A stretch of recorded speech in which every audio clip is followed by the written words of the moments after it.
नमस्कार, मैं अमित और आप देख रहे हैं आंखें न्यूज 24। आइए नजर डालते हैं आज के महत्वपूर्ण खबरों पर। वीआईपी प्रमुख मुकेश सहनी ने जीतन राम मांझी को लेकर बड़ी मांग कर दी है।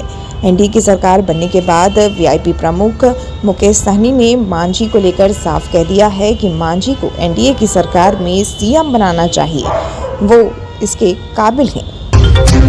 ईडी की कार्रवाई को लेकर राजद विधायक ने बीजेपी पर तंज कसा है। राजद विधायक ने साफ कहा कि जानबूझकर परेशान करने के लिए ऐसा किया जा रहा है। मंत्रिमंडल बंटवारे के बाद सभी मंत्री अपना पदभार ग्रहण कर रहे हैं। इसी क्रम में विजय चौधरी ने जल संसाधन विभाग का पदभार ग्रहण करते हुए कहा कि जो काम अब तक नहीं हुआ है वो हम करेंगे। तेजस्वी जी जो खेला करने की बात करते हैं वो कोई खेल नहीं कर पाएंगे। अपने पदभार को ग्रहण करते हुए मंत्री सुमित सिंह ने बड़ी बात कह दी। विज्ञान प्रौद्योगिकी एवं तकनीकी शिक्षा विभाग के पदभार को ग्रहण करते हुए उन्होंने साफ कहा कि हमें कोई डर नहीं, हमारे साथ बहुमत है। तेजस्वी यादव अगर खेल करना जानते हैं तो हम भी खिलाना जानते हैं। जनसुराज पदयात्रा के दौरान खगड़िया में डोर नगाड़े बजाकर प्रशांत किशोर ने जनसुराज पदयात्रा के दौरान खगड़िया में डोल नगारी के साथ प्रशांत किशोर का हुआ स्वागत। वहीं 6 किलोमीटर तक पदयात्रा कर पहुंचे प्रशांत किशोर रखी अपनी बात। वीआईपी प्रमुख मुकेश सहनी ने जीतन राम मांझी को लेकर बड़ी मांग कर दी है। एनडीए की सरकार बनने के बाद वीआईपी प्रमुख मुकेश सहनी ने मांझी को लेकर साफ कह दिया है कि मांझी को एनडीए की सरकार में सीएम बनाना चाहिए, वो इसके काबिल हैं। अरे वो तो बहुत कम मांग कर रहे हैं। मांझी जी को तो मुख्यमंत्री बनाना चाहिए, क्योंकि पहले भी मुख्यमंत्री रहे हैं और अभी भी उनके पास 4 विधायक हैं। अगर इधर से उधर मन बना दे तो उधर जाके मुख्यमंत्री बनेंगे। तो अभी एनडीए में है तो हमको लगता है कि मुख्यमंत्री मांझी जी को बनाना चाहिए। एक दलित का बेटा है, पहले भी मुख्यमंत्री बने हैं और नीतीश कुमार जी ही बनाए हैं। तो इस बार भी हम चाहेंगे कि नीतीश कुमार जी उन्हीं को मुख्यमंत्री बना दे। कांग्रेस कह भी रही है कि इधर आ जाए तो मुख्यमंत्री बना दे। निश्चित तौर पे राजनीति में तो यही नंबर है। आप देखे होंगे झारखंड में मधु कोड़ा साहब एक विधायक को लेकर वहाँ पे झारखंड में मुख्यमंत्री बन गए। तो यहाँ पे तो 4 है और 4 जब उनके पास है तो निश्चित तौर पर उनको ऑफर आ रहे हैं और उनको तो ऑफर स्वीकार बात की बात है। एनडीए में उनको मुख्यमंत्री बनाना। देश के कई राज्यों में ताबड़तोड़ ईडी की कार्रवाई से राजनीतिक सरगर्मी तेज है। वहीं बिहार में भी लालू यादव और तेजस्वी यादव अब ईडी की कार्रवाई को लेकर परेशान हैं। राजद विधायक ने इस पर बीजेपी पर निशाना साधा। दरअसल उस मुजफ्फरपुर राजद कार्यालय में जिला कार्य समिति की बैठक हुई, जिसमें राजद के कई नेता, कार्यकर्ता और विधायक मौजूद रहे। वहीं राजद विधायक निरंजन राय ने पत्रकारों से बात करते हुए कहा कि लालू यादव और तेजस्वी यादव पर ईडी की कार्रवाई परेशान करने की नीयत से की जा रही है। महागठबंधन की सरकार में हुई विकासों को गिनाया तो वहीं कहा कि जब हम सरकार में थे तो हमारी पार्टी के विभाग से काफ़ी ज़्यादा काम किया गया, लाखों युवाओं को रोजगार दिया गया।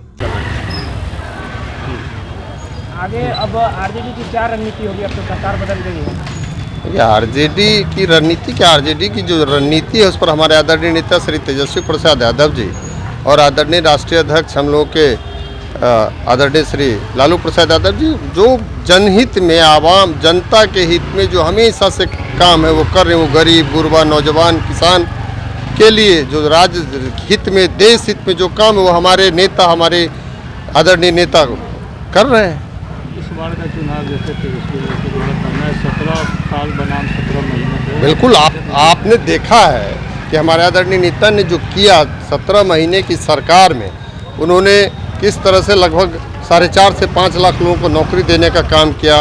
जो राज्यकर्मी का दर्जा जो नियोजित शिक्षक कितने समय से कर रहे थे तो उनको राज्यकर्मी का दर्जा देने का काम किया। चाहे वो जातीय गणना कराने का काम किया या फिर आपको तालमी मरकज, टोला सेवक, ये जो आंगनवाड़ी सेविका, सहायिका, आशा कार्यकर्ता, सबका मानदेय बढ़ाने का काम किया। किस तरह से आईटी पॉलिसी ला करके बिहार को आगे बढ़ाने का काम, चाहे वो अब देख लीजिए अभी इससे पहले कभी 20 साल में क्या स्थिति हो गई थी, 18 साल में, कि कभी क्रिकेट का नाम समाप्त हो गया था किस तरह से खेल पॉलिसी ला करके खेल विभाग अलग से बनाया गया और रणजी ट्रॉफी मैच भी हुआ है अभी। तो हमारे नेता का जो विजन है, चाहे वो पर्यटन। मंत्रिमंडल बंटवारे के बाद सभी मंत्री अपना पदभार ग्रहण कर रहे हैं। इसी क्रम में विजय चौधरी ने जल संसाधन विभाग का पदभार ग्रहण करते हुए कहा कि जो काम अब तक नहीं हुआ है वो हम करेंगे। तेजस्वी जी जो खेला करने की बात करते हैं वो कोई खेल नहीं कर पाएंगे। कैसे पदभार ग्रहण कर रहे हैं, क्या प्राथमिकताएं रहेंगी? नहीं, प्राथमिकताएं तो इस विभाग की शुरू से सभी लोगों को ज्ञात है।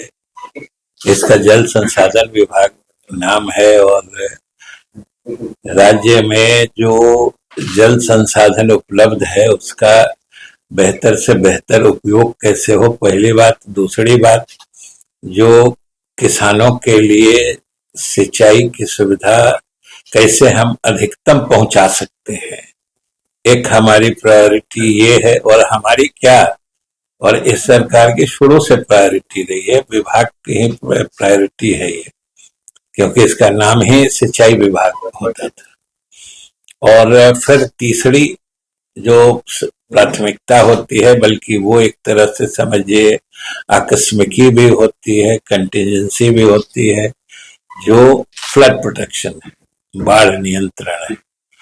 क्योंकि बिहार सरकार के मंत्री सुमित सिंह ने पदभार ग्रहण कर लिया और पदभार ग्रहण करने के साथ उन्होंने कहा कि विज्ञान प्रौद्योगिकी एवं तकनीकी शिक्षा विभाग में मुझे पदभार दिया गया और मुझे खुशी है कि मुझे ये काम दिया गया है। इसी के साथ उन्होंने कांग्रेस पर निशाना साधा तो वहीं राजद पर भी वो बोलते नजर आए। कांग्रेस के विधायकों से उन्होंने कहा कि हमें कोई डर नहीं है, वहीं एनडीए गठबंधन अपने विधायकों से मतलब रखती है और किसी से नहीं। देखते हैं इस नई सरकार को। देखिए, सबसे पहले आप सबको और पूरे बिहार वासियों को आप लोगों के माध्यम से मेरा प्रणाम है कि मुझे फिर से इस विभाग का पदभार ग्रहण करने का अवसर मिला है। मैं अपने आप को गौरवान्वित महसूस कर रहा हूं कि बहुत से ऐसे कार्य थे जो अब बिल्कुल मुकाम तक पहुंच चुके थे और मुझे ये लग रहा था कि जब वो मुकाम तक पहुंच रहा है तो शायद हो सके कि ये विभाग हमारे पास रहे या ना रहे। लेकिन मैं सौभाग्यशाली मानता हूं और अपने नेता को धन्यवाद देता हूं कि उन्होंने पुनः मुझ पर विश्वास जताया और इसी विभाग का मंत्री मुझे बनाया, जिसमें मैं पहले भी 2 बार रह चुका हूं। और आज उसी विभाग का पदभार ग्रहण करने के लिए मैं आज यहाँ अपने कार्यालय में पहुंच गया। पटना में जो तारामंडल प्रोजेक्ट था आप लोग इस साल ही डेडलाइन है, क्या जल्द ये पूरा हो जाएगा? मतलब हमें लगता है कि बहुत जल्द हो सकता है, अगले महीने ही उसका, अगर आचार संहिता का ये बाध्यता नहीं है होगा तो अगले महीने तक उसका उद्घाटन भी हो जाएगा। सुमित जी, आप लोगों ने एनडीए की सरकार बना ली और फ्लोर टेस्ट है, 12 तारीख को आप लोग बहुमत साबित करेंगे, लेकिन उसके पहले कांग्रेस के विधायक बिहार छोड़ दिए हैं और वो लोग हैदराबाद पहुंच गए हैं। क्या लगता है कांग्रेस में कांग्रेस के विधायक से हम लोगों को क्या लेना देना?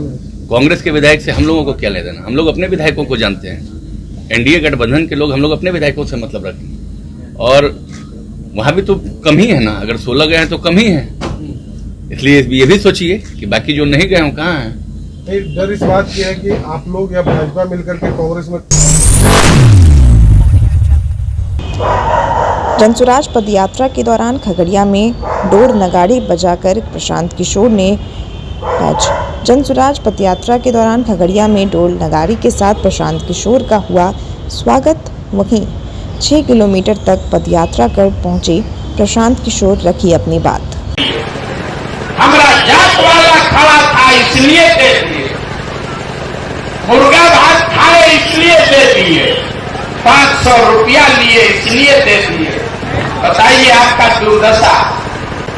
आपके घर का सामान 6,000-8,000 रुपया के लिए अपना जीवन खपा रहा है, घर परिवार छोड़ के वहां हार गला रहा है, 10 घंटा 12 घंटा मेहनत करता है, गाली सुन रहा है, नौकरी मजदूरी करता है कि घर 6,000-8,000 भेजेंगे तो हमारा बाल बच्चा खाएगा। और जिस दिन आपको राजा बनाना है उस दिन आप वोट ऐसे ही दे दिए, मुफ्त में दे दिए, तो आपका सवाल नहीं भोगेगा तो कौन भोगेगा? हमको रास्ता में लोग कहता है ए भैया एगो हमारा वोट से क्या होगा, अरे एक वोट का आपको कीमत नहीं पता। एक वोट देते हैं जो आप, एक वोट देकर जिसको आप देश का राजा बनाते हैं, इसको याद रखिए, कोई नेता नहीं बताएगा। एक वोट देकर जिस नीतीश कुमार को निशाने पर लेते हुए राजद ने अब तेजस्वी सरकार को लेकर बड़ी बातें कह दी हैं। राजद ने सोशल मीडिया पर किए गए पोस्ट में तेजस्वी की तस्वीर के साथ लिखा है कि 17 महीने तो बस झांकी है, बिहार की असल तेजस्वी विकास गाथा तो बाकी है, बिहार की ललकार अब चाहिए बस तेजस्वी सरकार। पोस्ट में नीतीश कुमार और भाजपा के बार बार पलटी मारने की निशाने पर लेते हुए लिखा गया, जब आप जनता की सोचेंगे तब अवसरवादी कब तक आपको रोकेंगे, बिहार की ललकार अब चाहिए बस तेजस्वी सरकार। शिक्षक भर्ती का क्रेडिट तेजस्वी यादव को देते हुए पार्टी ने लिखा है कि लाखों बहाली एवं नौकरियां प्रक्रियाधीन करने के लिए धन्यवाद तेजस्वी यादव जी। तेजस्वी जी द्वारा सारी प्रक्रिया पूरी कराने के बाद अब सरकार शिक्षक बहाली का तीसरा और चौथा चरण यथाशीघ्र शुरू करे। आपने कहा, आपने किया, आप ही करेंगे, बिहार की ललकार अब चाहिए तेजस्वी सरकार। दरअसल तेजस्वी यादव ने वर्ष 2020 के विधानसभा चुनाव प्रचार के दौरान कहा था कि उनकी सरकार बनेगी तो बिहार के युवाओं को 10 लाख नौकरी मिलेगी और अपने वादे को पूरा करते हुए उन्होंने कई युवाओं को नौकरी भी दी। वहीं अब जब नीतीश कुमार ने पलटी मार लिया है तो फिर से सवाल खड़े होने लगे हैं, लेकिन तेजस्वी यादव अपने द्वारा किए गए कामों को भुनाने में लगे हैं। अगर आप भी अपने दुकान, प्रतिष्ठान, school, college, coaching centre, restaurant, cafe का विज्ञापन देना चाहते हैं, वो भी किफायती दर पर, तो आंखें न्यूज 24 लेकर आया है आपके लिए एक सुनहरा मौका। आंखें न्यूज 24 न्यूज पोर्टल की दुनिया में बिहार का सबसे उभरता हुआ चैनल, जहां बिहार झारखंड से जुड़े तमाम बड़ी खबरें देखने को मिलती है। तो देर किस बात की, आज भी जुड़े आंखें न्यूज 24 के साथ संपर्क करें हमारे व्हाट्सएप नंबर 8935876430 पर। क्या आप पत्रकारिता के क्षेत्र में अपना कैरियर बनाना चाहते हैं? तो आज ही royal Ashoka institute of mass communication and journalism में अपनी जगह सुनिश्चित करें। आर्यभट्ट ज्ञान विश्वविद्यालय पटना से मान्यता प्राप्त 100% प्लेसमेंट के साथ royal Ashoka institute of mass communication and journalism नामांकन जारी है।